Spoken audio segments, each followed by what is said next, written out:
जय योगेश्वर। आज मैं जो कहानी कहने जा रही हूँ इसका नाम है ज्वाला पुत्र सत्यकाम। ज्वाला नाम की एक ब्राह्मणी थी। वह सदाचारी, सत्य का पालन करने वाली और धर्म प्रिय स्त्री थी। गांव के किनारे एक झोपड़ी में रहती थी और अब मेहनत मजदूरी करके अपनी आजीविका चलाती थी। उसका एक पुत्र था, उसका नाम सत्यकाम था। सत्यकाम अपने नाम के अनुसार ही गुण भी धारण करता था। वह सत्य प्रिय, सरल और निर्दोष था। ज्वाला बहुत कष्ट सहन करके अपना पुत्र का पालन पोषण करती थी। प्रतिदिन तेजस्वी ऋषि मुनियों और महापुरुषों के जीवन की घटनाएं सुनाती थी। अपना पुत्र भी गुरु आश्रम में जाकर पढ़कर महान बने, ऐसी माता की आकांक्षा थी। सत्यकाम भी ज्ञान प्राप्त करने की लालसा रखता था। वह गुरुकुल में जाने और ज्ञान प्राप्त करने की अपनी इच्छा अपनी माता के सामने प्रदर्शित किया। माता ने उसके लिए भोजन और कपड़े की पूरी तैयारी कर दी और उसे गुरु का प्रेम से सेवा करने को बोली। वह माता की आज्ञा लेकर बालक गौतम ऋषि के आश्रम में विद्या अभ्यास करने जा गया। उस काल में ऋषि मुनि आश्रम में ही विद्या पढ़ाते थे। विशाल गुरुकुल था। विद्यार्थी आश्रम में ही रहते थे, खाते पीते, ऋषि मुनियों की सेवा करते और विद्या ग्रहण करते थे। गौतम ऋषि का आश्रम भी इसी प्रकार का था। उसने गुरु के आश्रम में गया, गुरु को प्रणाम किया और विनम्र होकर बोला कि गुरु हमें शिक्षण दीजिए, हमें अपना शिष्य बनाइए। गुरु ने उसे आशीर्वाद दिया और पूछा कि तुम्हारा कुल, तेरे गोत्र का नाम क्या है। वह उस काल में ऋषि मुनि संस्कारों के लायकात और योग्यता के अनुसार विद्या पढ़ाते थे और आने वाले विद्यार्थी का पूरा जांच कर ली जाती थी। इसीलिए एकलव्य को द्रोणाचार्य ने ज्ञान देने से इनकार कर दिया था। आने वाले पात्र को उसका व्यवहार, आचार व्यवहार और संस्कार देखकर उसे उसी के अनुसार विद्या दिया जाता था। तो जब कुल और वंश की प्रश्न सुनकर सत्यकाम को हिचकिचाहट हो गई। उसने गुरु से आज्ञा लेकर के और अपनी माता के पास दौड़ कर गया और माता से पूछा, माँ मेरा गोत्र क्या है। यह निर्दोष बालक के सरल प्रश्न सुनकर माता की आंखों में आंसू डबडबा गई। वह बहुत पहले के भूतकाल की यादें उसके आंखों के सामने तैरने लगा। वर्षों के दुख और दासी वृत्ति उसे याद आ गई। बिना तन से बहुत परिश्रम करके उसके बिना कोई उपाय उसके जीवन में उस समय नहीं था। रिश्ता के नाम पर केवल सत्यकाम ही उसका था।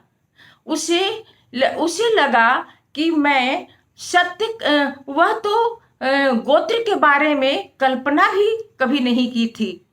उसने सोचा कि आज तक तो मैं सत्यकाम के सामने केवल सत्य की महिमा का ही प्रशंसा की है।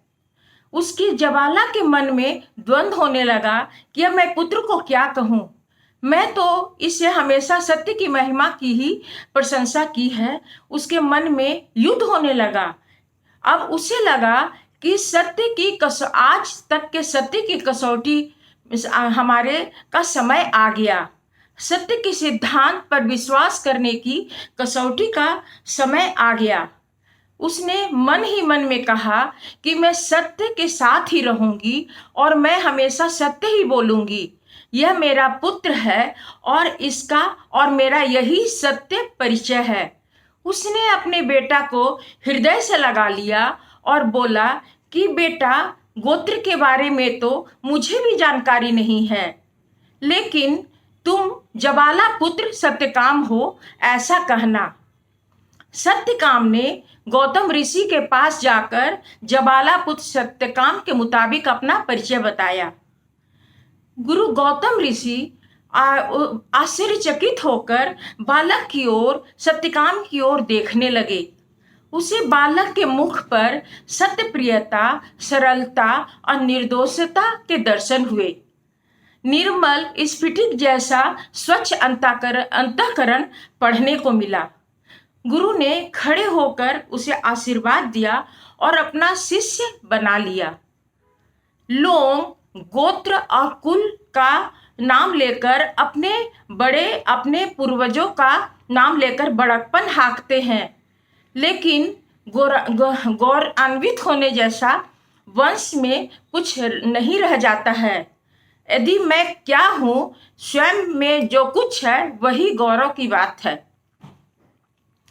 तो स्वयं यदि मेरे में जो गुण है, यदि हमारा कुल के हमारे बड़प्पन की बात नहीं है, मैंने जो गुण आत्मसात किया है वही हमारे बड़प्पन की महिमा प्रदर्शित करता है।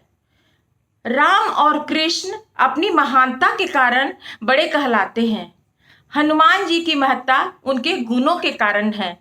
जबाला की सत्य प्रियता की आखिर विजय हुई। सत्यनिष्ठ ऋषि मुनि निर्भय होते हैं। ऐसे ऋषि वर्ष से राजा लोग भी भयभीत होते हैं। रामायण में वशिष्ठ का राज्य में नियंत्रण स्पष्ट देखने को मिलता था।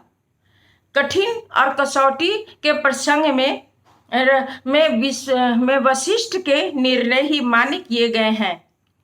ऐसे ऋषि राजा को भी सजा दंड देने का अधिकार रखता था। इस प्रकार राजा को भी दंड देने का अधिकार रखता था। तो गुरु जो थे वो अपने गौशाला से 400 दुर्बल कमजोर गाय लेकर और सत्य काम को सौंप दिए और कहा कि बस इस गायों को लेकर जंगल में जाओ और जब यह 1000 हो जाए तो वापस आना। सच्चा ज्ञान अनुभव से प्राप्त होता है, सेवा परायण से होता है। तो विद्यार्थी का नम्रता और जिज्ञासा और सत्य, यही 3 गुण विद्यार्थी के होते हैं। उसने सत्यकाम ने अपने गुरु के आज्ञा को सिरोधार्य करके गौ सेवा का व्रत लेकर जंगल के लिए निकल पड़ा।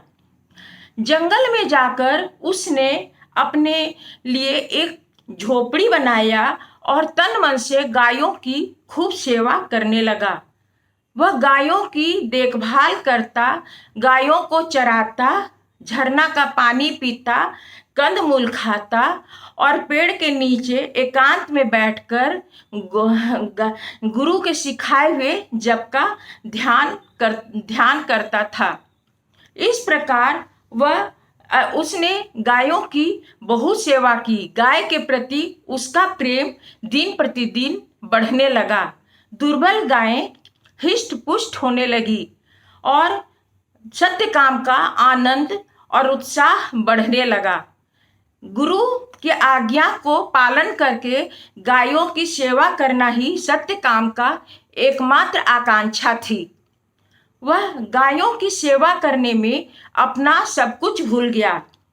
गायों की सेवा करना ही उसका जीवन बन गया। जब गायों की सेवा करना कहा जाता है कि प्रकृति के सानिध्य में रहने से आदमी भावुक बनता है, उसका भाव जीवन खिलता है, उसमें नम्रता और स्वावलंबन आता है, निरंकारिता के भाव बढ़ते हैं। कुदरत के तत्व जीवन के विकास में महत्वपूर्ण योगदान प्रदान करता है। धीरे धीरे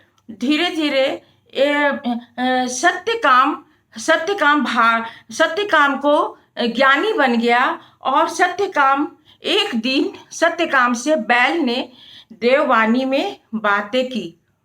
उसका भाव जीवन खिलने लगा। धीरे धीरे सूर्य भगवान और नदी परी ने भी उसे ब्रह्म ज्ञान का दर्शन करवाया। अब उसे ज्ञान तो अब सत्यकाम ज्ञानी बन गया, लेकिन उनमें नम्रता, विद्वता और कृतज्ञता जैसे भाव अभी भी विद्वान थे। विद्या की यही सच्ची परिभाषा है। विद्या के साथ साथ ज्ञान भी बढ़े और विनयशीलता भी रहे तो यही सच्ची प्रगति है। विद्या विनय शोभते। सत्यकाम का गुरु के प्रति अनन्य भक्ति थी। सत्यकाम जब तक गुरु के पास से ज्ञानी का आशीर्वाद नहीं मिल जाता, तब तक मन में संतोष नहीं हो सकता है, तृप्ति नहीं हो सकती है। सत्यकाम में भी ऐसा ही असंतोष उसके मन में भी दिखाई देता था। सत्यकाम ने अपने गायों को लेकर के गौतम ऋषि के आश्रम में आता है। गुरु जी दूर से ही उसे आते हुए देखकर आलिंगन करने के लिए दौड़ पड़ते हैं और जब वह सामने आता है तो गुरु को साष्टांग प्रणाम करता है और कहता है कि गुरु जी, आप हमें विद्या सच्ची ज्ञान दीजिए, क्योंकि अभी भी मेरी विद्या अभ्यास अधूरी है। गुरु जी उसे हृदय में लगा लेते हैं और कहते हैं कि तुम तो पूर्ण ब्रह्म ज्ञानी है। सुनने जैसा, मानने जैसा और देखने जैसा सब कुछ तुमने प्राप्त कर ली है। और गुरु से आशीर्वाद लेकर के सत्यकाम धन्यता का अनुभव करता हुआ अपने घर की ओर आता है और माँ को प्रणाम करने लगा। माता उसे देखकर उसके माता की आंखों में खुशी के आंसू आ जाते हैं और वह अपने जीवन को धन्य और कृतज्ञ समझने लगती है। Thank you.